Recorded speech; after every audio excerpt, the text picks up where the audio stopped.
Good evening students. Today our topic is multinational companies.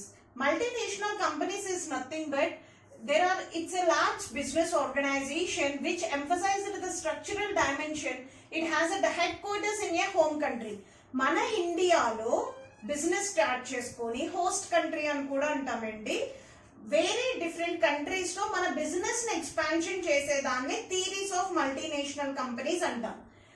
And the several host countries pointing to the element of globalization and it operates in various business environment.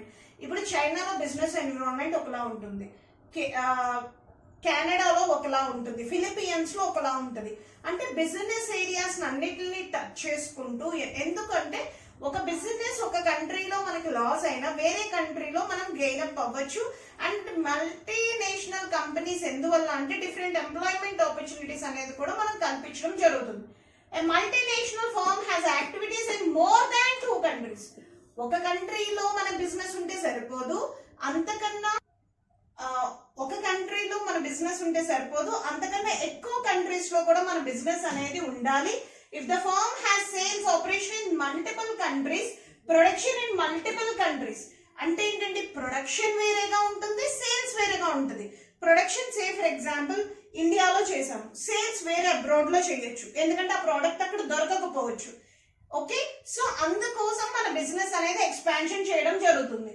Are some other permutation of international business activities physically present in multiple countries, then it is called it as multinational. Example వచ్చి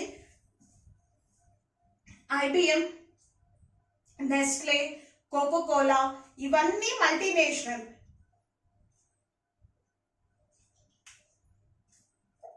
A multinational company has developed new products in its native country and manufactured them abroad.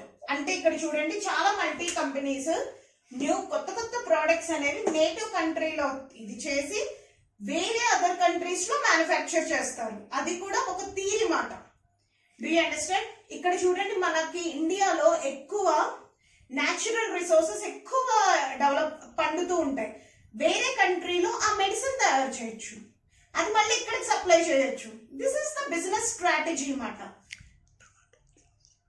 Next, tomato sauce also example. Many smaller enterprises have also become multinational. చిన్న business enterprises కూడా multinational ఎందుకు అయిపోతున్నాయంటే, ఒక company ఇంకో కంపెనీతో merge అయిపోవడం, ఇంకో కంపెనీతో అక్వైర్ అయిపోవడం, ఇలాంటివి చేయడం వల్ల కూడా మల్టీనేషనల్ ఇది అవుతుంది. Such enterprise maintain that they create employment, create wealth and improve technology in countries.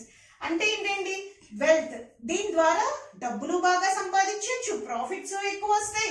Next, వేరే కంట్రీలో టెక్నాలజీ ఎలా ఉన్నది అని చెప్పి మన ఇండియాలో కూడా ఇంప్లిమెంట్ చేయడానికి ఛాన్సెస్ ఉంటాయి, హోస్ట్ కంట్రీలో కూడా. There are some advantages. Subsidiary, joint ventures, franchisee. అంటే ఒక బిజినెస్ సే ఫర్ ఎగ్జాంపుల్ నేను కేఎఫ్సి బిజినెస్ పెడదాం అనుకుంటున్నాను ఇండియాలో, అది అబ్రాడ్ది. సో వాళ్ళ దగ్గర నుంచి నేను ఫ్రాంచైజీ తీసుకోవడం, వాళ్ళ పేరు నేను కొనుక్కోవడం, ఇలాంటివన్నీ కూడా multinational theories of multinational companies. Next, ఒక కంపెనీ ఇంకో కంపెనీతో కొలాబరేట్ అవ్వడం, జాయింట్ వెంచర్స్ అవ్వడం. Next, to minimize. ఎందువల్ల? బికాస్ ఆఫ్ ఒక కంపెనీ ఇంకో కంపెనీతో మర్జ్ అయిపోతుంది. నిన్నాళ్ళు చూడండి, హీరో హోండా ఒక కంపెనీ విడివిడిగా అయిపోయిందా లేదా? అప్పుడు విడివిడిగా అయిపోతే హీరో వేరేగా, హోండా వేరేగా. దానివల్ల హీరో వాడు వేరే ట్యాక్సులు కట్టాలి, హోండా వాడు. అదే మర్జ్ అయి ఉంటే ఒక ట్యాక్స్ కడితే సరిపోతుందా లేదా? So minimize taxes, employment, health, safety కోసం, to develop and international brand ని క్రియేట్ చేయడం కోసం, foreign countries, number of countries తో మనం కొలాబరేట్ అవ్వడం, స్టేక్ హోల్డర్స్ మన షేర్స్ ని ఇంకా ఎక్కువ పెంచడం, మన ఎసెట్స్ ని పెంచడం కోసం ఈ theories of multinational company. Next, ఒక టెక్నాలజీ, ఇప్పుడు ఇండియాలో చేస్తున్న బిజినెస్ వేరే అబ్రాడ్ లో మనం చేస్తున్నాం అనుకోండి, ఆ టెక్నాలజీ ఇండియాలో ఇంప్లిమెంట్ చేయడం, అక్కడ ఎంప్లాయ్మెంట్ మనుషులు బాగున్నారు అనుకోండి, ఇక్కడికి మనం తెచ్చుకోవడం.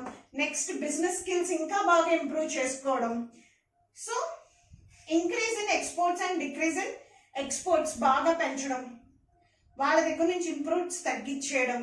Next, acquisition of raw materials from abroad. కొన్ని మనం చేసే బిజినెస్ లో అక్కడ ఏరియాలో మెటీరియల్ బాగుండొచ్చు, అక్కడ మెటీరియల్ మళ్ళీ మనం ఇక్కడ తెచ్చుకొని బిజినెస్ చేయడం.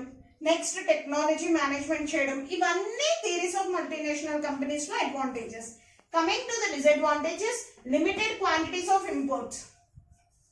ఇంపోర్ట్స్ ని మనం చేసుకోవడం వల్ల తక్కువ క్వాంటిటీస్ వస్తాయి, తక్కువ రావడం వల్ల ఎక్కువ రేట్లు పెంచేస్తారు. Slow down in growth of employment in home countries. మనం అబ్రాడ్ మీద ఎక్కువ ఇంట్రెస్ట్ చూపిస్తాం కానీ మన సొంత కంట్రీ మీద ఇంట్రెస్ట్ చూపించాం. Destroy competition and acquire monopoly. అంటే ఒకళ్ళే బిజినెస్ చేయాలన్న ఇంటెన్షన్ వచ్చేస్తుంది తప్ప కాంపిటీషన్ కూడా డిస్ట్రాయ్ అయిపోతుంది. ట్రేడ్ రిస్ట్రిక్షన్స్, అంటే ఇప్పుడు చూడండి కరోనా టైంలో ట్రేడ్ ఒక దగ్గర నుంచి ఎక్స్పోర్ట్స్ ఇంపోర్ట్స్ ఆగిపోవడం జరుగుతాయి బికాస్ ఆఫ్ క్లైమేటిక్ అవ్వచ్చు. There will be so many restrictions. Effective management of globally disposed organization. ఒక్కొక్కసారి మేనేజ్మెంట్ కూడా అటువైపు ఇంట్రెస్ట్ చూపిస్తుంది కానీ ఇండియా హోస్ట్ కంట్రీకి ఇంట్రెస్ట్ చూపించదు. These are all points of theories of multinational companies. Thank you.